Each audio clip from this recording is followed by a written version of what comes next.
All right, in this tutorial, I'm going to show you how to look for podcasts in iTunes, as well as how to subscribe to iTunes from someone's website. What we're looking at right now are just the many different ways that you will see RSS feeds shown on somebody's website. The actual official RSS logo is the one here on the right, the square orange icon here.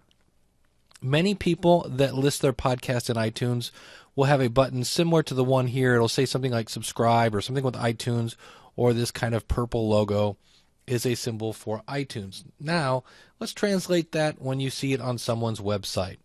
Here I am at the School of Podcasting. You can see I have a number of social media icons. Here's my standard RSS feed, but here I do have a link to iTunes, and if I actually just click on that, it will open up kind of a web-based version of iTunes, and I can see the description and things like that. But you'll see over here on the left where it says View in iTunes. Now, if I want to subscribe, I have to click here, and it will open up a new window that says, do you want to open up iTunes? I'm on a PC here. I'm not on a Mac.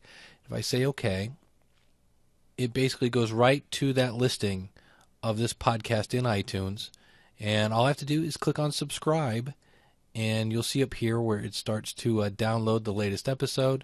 And then over here on the right-hand side, if I click on Library, that takes me back to my iTunes, and I need to switch to Podcasts here on the left-hand side to see the podcast that I have subscribed to. And you can see there's the episode that I just downloaded, and if I want more, I can just click on these little arrows over here to download the file. If I want to unsubscribe, I can click here. Now, if I go to a website that doesn't have an iTunes link, I will show you how to use that. Here I've gone to my Weekly Web Tools website, and I've purposely turned off iTunes here. So I have no icon here for iTunes, not shown anywhere. So all you have to do is take your standard RSS feed, and you want to right-click on it and choose, I want to copy the link. In this case, copy link location. Your browser, if you're using Chrome or Internet Explorer, might be a little different, but you want to copy the link.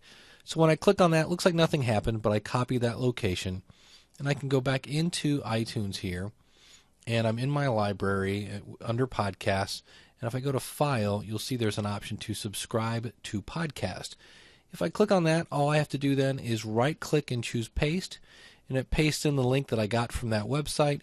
And when I click on OK, you'll see where I am now subscribed to the Weekly Web Tools podcast, and I can start. It's already downloading episodes, and it works exactly the same as the one that I clicked on the website.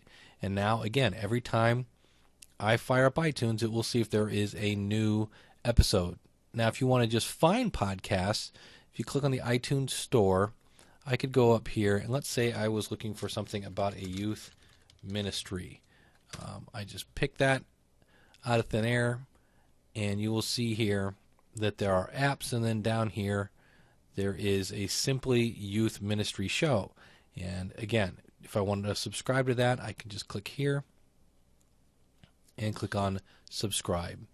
And that's it. That's how you can subscribe to a podcast and listen to it and consume it.